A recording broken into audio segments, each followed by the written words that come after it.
Bonjour. Alors voilà, ce matin j'avais fait une petite vidéo là où j'expliquais la lettre que j'avais faite à Monseigneur Béchiot. Et cet après-midi j'ai reçu un coup de téléphone de France et cette personne, je m'excuse, j'ai oublié déjà son nom, parce qu'il a fallu que je recharge le smartphone.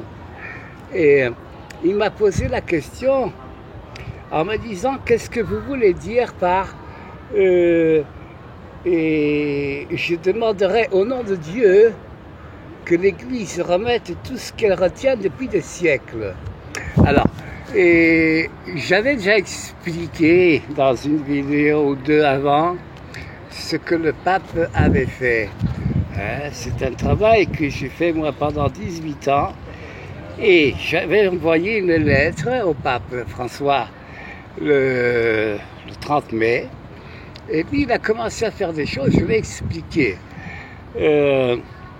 En fait, ce que je voulais dire avec ça, c'est quelque chose que Dante Alighieri a écrit à la demande du pape Jean XXII, et du grand maître et prince de l'ordre de Saint-Jean de Jérusalem de Rhodes en 1322. Dans cette alliance qu'ils ont fait et qu'ils ont fait là-bas au Val d'Aoste, dont je n'ai pas fait le reportage. Et, de quoi s'agit-il? Eh bien, tout simplement de ce trésor templier. Parce qu'on parle toujours de trésor. Moi, je vous ai démontré avec le carré de Sator et avec cette fameuse pierre gravée qui était dans la chapelle de Saint-Trophime, dans les gorges du Verdon. Cette pierre avec le dessin du Graal et la date de 1644 et 1824. Cette chose-là était reproduite d'une autre façon sur la façade de la cathédrale Maria Assunta de Vasaos. Je vous ai expliqué tout ça dans les autres vidéos. Alors, de quoi il s'agit? Eh bien, en 1322, le grand maître, qui était alors Hélion de Villeneuve, et il a pris sur lui quelque chose de vraiment grandiose. Et il s'est fait prisonnier du Vatican, avec bien sûr la promesse et la parole que tous les autres grands maîtres qui viendront après lui seront prisonniers eux aussi du Vatican, pour cette alliance et cette chose qu'ils ont fait. Pourquoi? Parce que j'avais déjà expliqué que le pape Clément V, et il voulait, et il a fait d'ailleurs, il a niqué le roi. Il a repris tout ce que le roi avait mis tant de temps pour séquestrer et dont il a été le seul à profiter. Donc, comme le pape était le grand patron, s'il vous plaît, de cet ordre, il a tout arraché des mains du roi et l'a donné à l'ordre de Saint-Jean de Jérusalem de Rhodes. Mais il ne l'a pas donné comme ça, il y a eu des pourparlers avant, parce qu'il fallait qu'ils acceptaient cet héritage.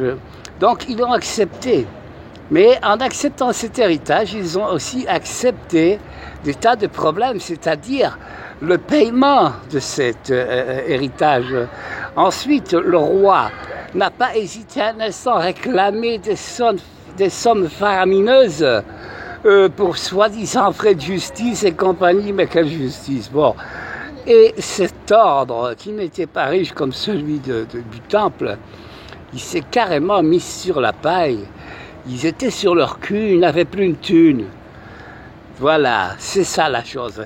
Ensuite, je vous ai expliqué que par cette pierre du Saint Graal, il est bien spécifié la parole source, qui veut dire capital prêté par intérêt. L'intérêt était que, en 1314, Beaujeu a fait avec le pape en 1316, excusez-moi, a fait avec Jean 22 une espèce de contrat, en sachant que l'ordre s'était mis sur la paille, que le trésor du temple existait encore, malheureusement qu'ils n'ont pas pu le remettre aux nobles à qui ça appartenait, hein.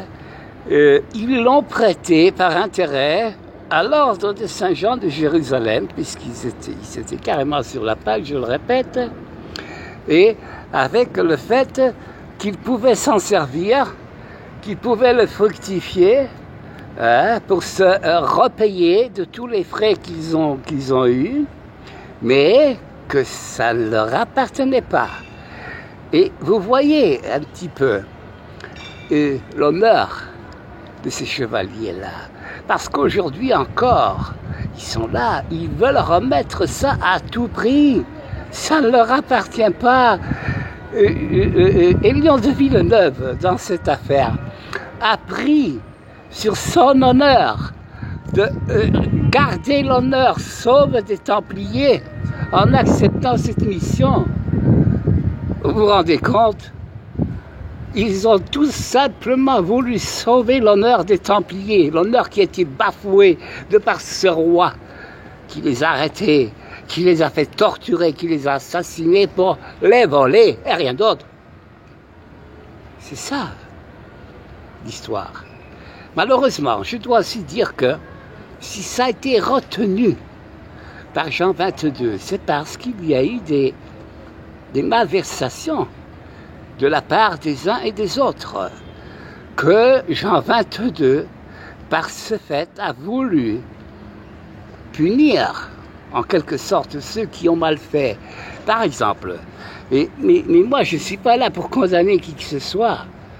J'ai dit, par exemple, que le grand maître du temple, Jacques de Molay, n'avait pas, même en allant sur le bûcher, n'avait pas à prédire ce genre de choses contre le pape. Il est vrai aussi, et je l'ai expliqué aussi, que le pauvre, ne voyant jamais venir le pape Clément en prison, ou des émissaires ou qui que ce soit, parce que le roi avait vraiment, mais alors vraiment mis la main, pas question que qui que ce soit allait voir pour les soutenir. D'ailleurs, tous les Templiers qui étaient capables de soutenir, de défendre l'ordre, ont tous été assassinés, disparaissaient de tous les côtés, parce qu'il n'était pas question que l'ordre survive. C'est ça que je demanderais, et au nom de Dieu, s'il vous plaît, que l'Église remette tout ce qu'elle retienne depuis des siècles. Parce que c'est écrit comme ça dans la Divine Comédie. Et c'est ainsi que je dois le faire. Donc moi, je l'ai écrit non seulement à Monseigneur Béchiou, mais j'ai écrit la même chose dans la lettre que j'ai faite au pape. J'ai bien dit. Non seulement pour ça, mais aussi pour le pardon. Et puis, il ne faut pas perdre de vue non plus. Et c'est peut-être, oui, c'est vrai que c'est assez difficile à comprendre. Et dans la Divine Comédie, on parle de Saint Bernard. Et tout le monde, il a cru que c'était Saint Bernard de Clairvaux. Non, absolument pas.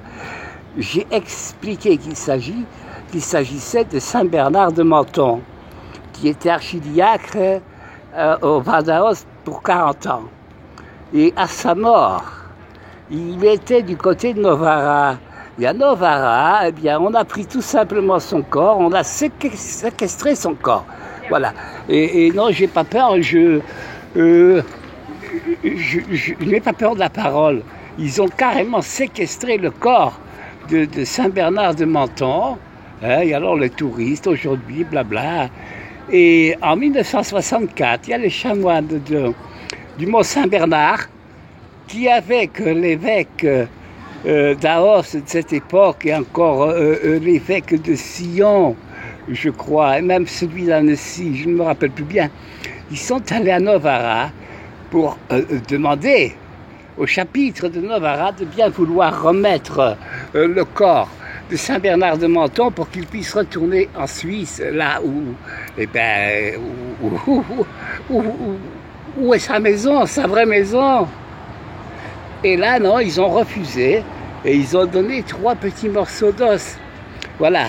Donc, même ça, je vais demander au papa qu'il remette au nom de Dieu le corps de Saint Bernard de Menthon à sa famille, sa vraie famille, parce que ça aussi c'est un séquestre de l'Église qui n'avait pas le droit de le faire.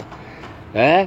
D'ailleurs, c'est dommage pour tous ceux qui ont voulu, qui voulaient savoir. Et je n'ai pas fait ce reportage au Vadaost parce qu'on aurait compris mieux les choses. Mais moi, dépenser tant d'argent pour des idiots qui m'ont insulté, qui m'ont niqué la gueule, hein, pendant 11 mois, me saboter mon boulot. Mais moi, je suis pas riche, moi. Je suis pas riche, moi, j'ai rien. Hein.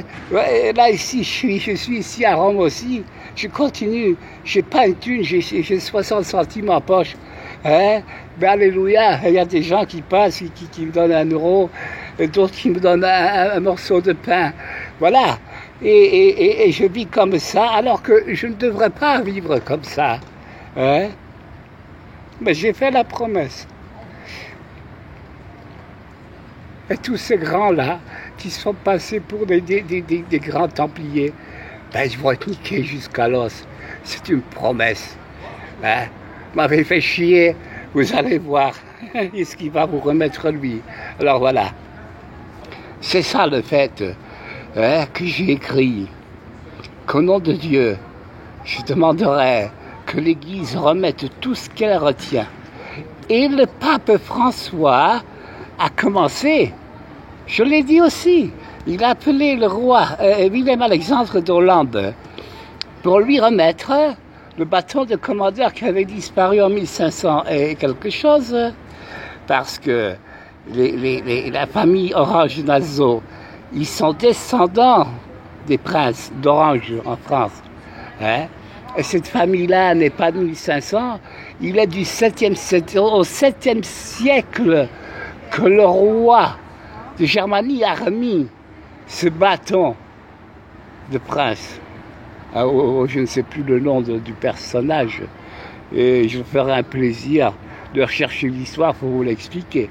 Mais donc, voilà.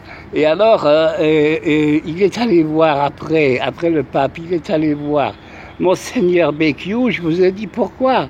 Parce qu'ils sont tout simplement occupés à remettre tout ce qu'ils retenaient en argent aux familles, aux descendants de ces familles qui ont laissé l'argent à l'ordre des Templiers, et ça pour sauver leur honneur.